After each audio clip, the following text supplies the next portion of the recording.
Bien le bonjour, installe-toi, mets-toi à l'aise. Bienvenue sur la chaîne de Tic, c'est moi, la chaîne qui traite de sport, de littérature, d'animaux, liste non exhaustive. Nous nous retrouvons aujourd'hui pour parler sport, pour parler d'un sujet grave s'il en est, le manque de motivation. Cette vidéo m'a été réclamée depuis bien longtemps et je l'ai toujours repoussée. J'avais annoncé que je la ferais et je n'ai jamais procédé. Tout simplement parce que j'attendais le moment opportun pour moi, à savoir le trou d'air, le manque d'envie, le raté, le risque de glisser et de revenir à l'avant, voire pire qu'avant. Plus l'on monte, plus la chute est importante. C'est une expression bien connue. Donc tu l'auras peut-être compris, je n'ai pas fait de sport ces derniers temps. Presque 3 semaines. Pour de bonnes raisons, elles le sont toutes.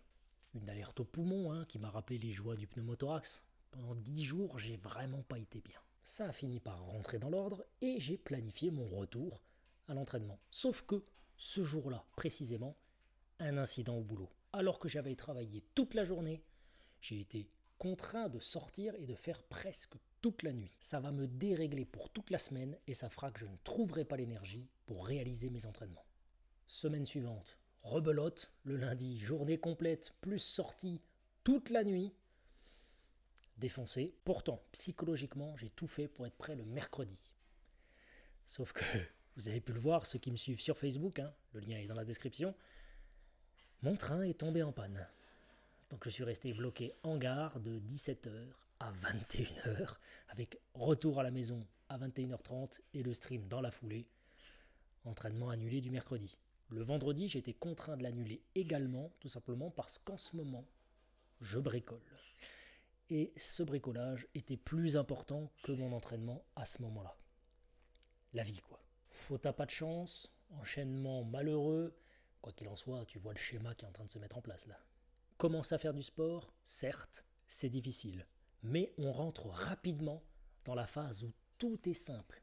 Les progrès sont rapides, la difficulté pas trop intense, l'enthousiasme lié à la bonne résolution est à son paroxysme.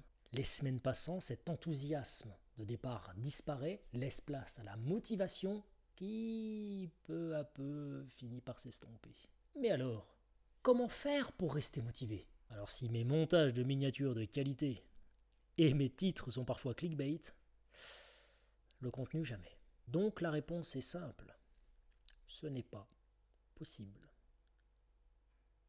La volonté peut déplacer des montagnes, oui, pas les construire.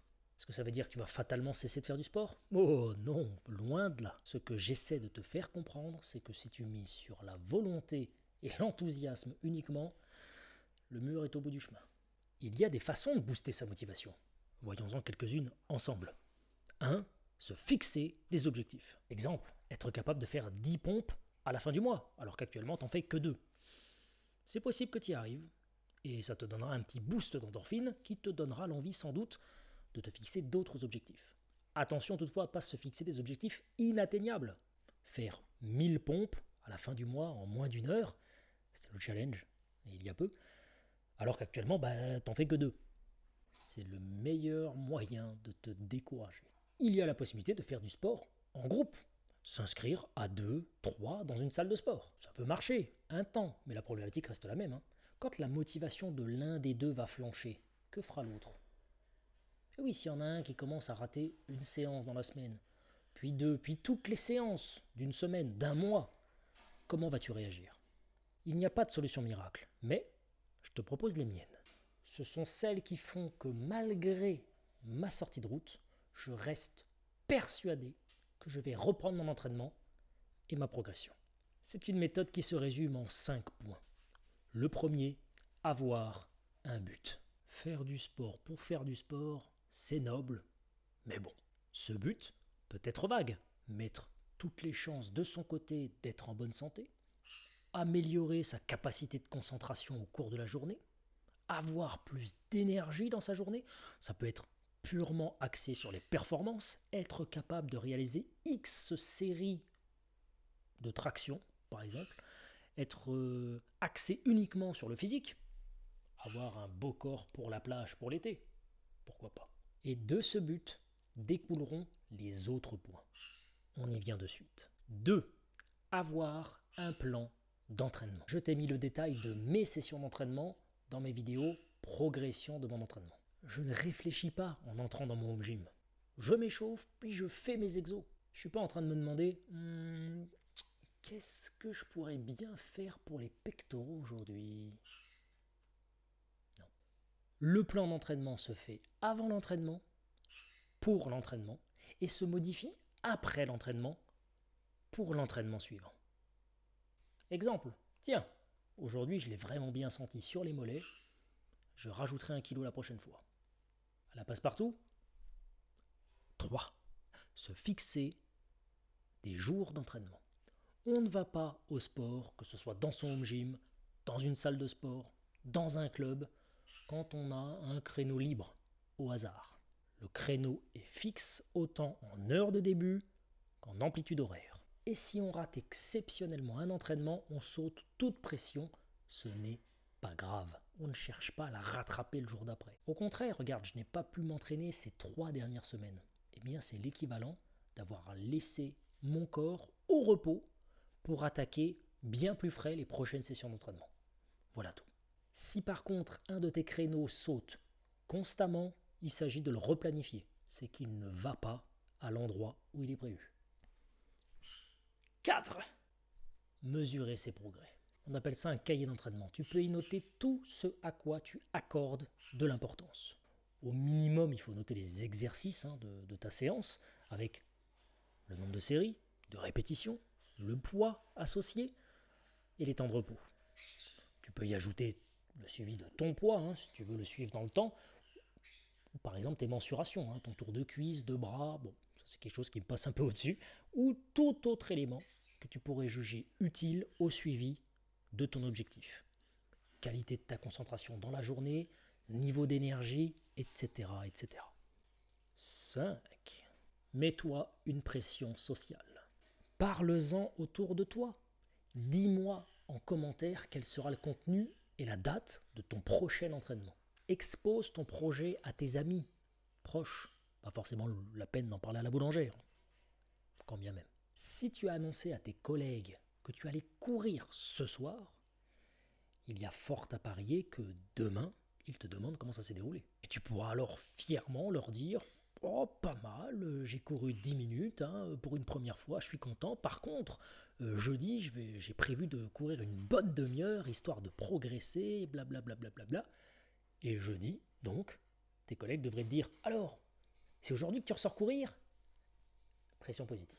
C'est ce que je fais en vous partageant mes entraînements et mes progrès. Attention toutefois à ne pas la transformer en pression négative avec un jugement de l'autre, notamment si tu ne peux pas réaliser un certain entraînement un jour. Toute pression est bonne à prendre dans la limite du raisonnable. Modération est le maître mot. Voilà les 5 clés pour moi de la motivation. Si malgré cela tu n'y arrives pas, alors que tu en as très envie, il me reste un conseil simple à te donner. Même si la période là actuellement ne s'y prête pas réellement.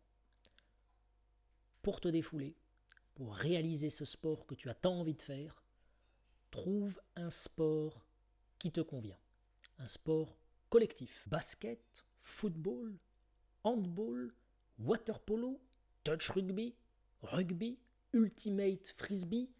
Je peux malheureusement pas citer tous les sports qui existent. Si j'ai oublié le tien, n'hésite pas à me le dire en commentaire. Athlétisme, sport de raquette, arts martiaux, sport de combat, même si ce sont des sports individuels, l'entraînement, lui, est partagé. Et la structure que tu n'arrives pas à te créer, jour d'entraînement, contenu d'entraînement, progression, suivi, est proposée par le club et les encadrants du club. Les entraînements de ta catégorie, c'est le mardi et le jeudi de 18h à 20h. Voilà. Tu signes, tu viens, le club s'occupe de tout. Toi, tu fais l'effort de venir en tenue et de faire l'entraînement, mais tout le reste est pris en charge par le club.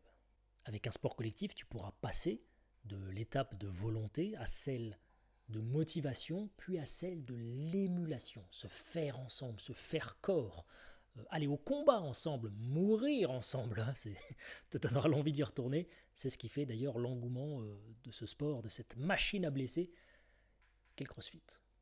Et oui, la volonté n'entre plus en considération après quelques semaines. Seule l'habitude perdure. Tu te brosses bien les dents plusieurs fois par jour. Eh bien avec le sport, ça doit être pareil. Je fais du sport tous les X jours, point. Je ne le fais pas parce que j'en ai envie, je le fais parce que c'est le jour et l'heure. Et bien sûr qu'une part de plaisir est présente. D'ailleurs, il y a libération d'endorphine quand on fait du sport. À quoi bon sinon? Mais le plaisir, cette endorphine, elle n'est présente que pendant l'exercice ou un petit peu après. Mettre le pied à l'étrier, c'est ça qui est compliqué. Ton corps fera tout pour te retenir, même si après il est très heureux d'y être allé. Va comprendre. Donc on ne se laisse pas l'opportunité d'y réfléchir, c'est tel jour, telle heure, telle activité, et on trouve du plaisir avec l'activité. Bon, pour ma part, le prochain entraînement, c'est aujourd'hui, lundi, rameur, 5000 mètres, ou footing, à midi. Je vous posterai une photo sur Instagram, lien dans la description, pour prouver que j'ai bel et bien remis le pied à l'étrier. Pression positive, tu vois. Et toi, comment vois-tu les choses? Que penses-tu de ces 5 clés de la motivation? Ressens-tu également ces limites à la volonté? Et surtout, est-ce que tu as trouvé un secret? Le secret ultime de la motivation? Si tu l'as, partage-le. Mets un pouce si ça t'a plu, abonne-toi pour faire grandir la chaîne et ne pas rater les prochains sujets. Je te dis à bientôt, ici ou ailleurs. Lien Twitch dans la description. Mercredi, samedi, 21h, minuit. Et en attendant, eh bien, entraîne-toi bien.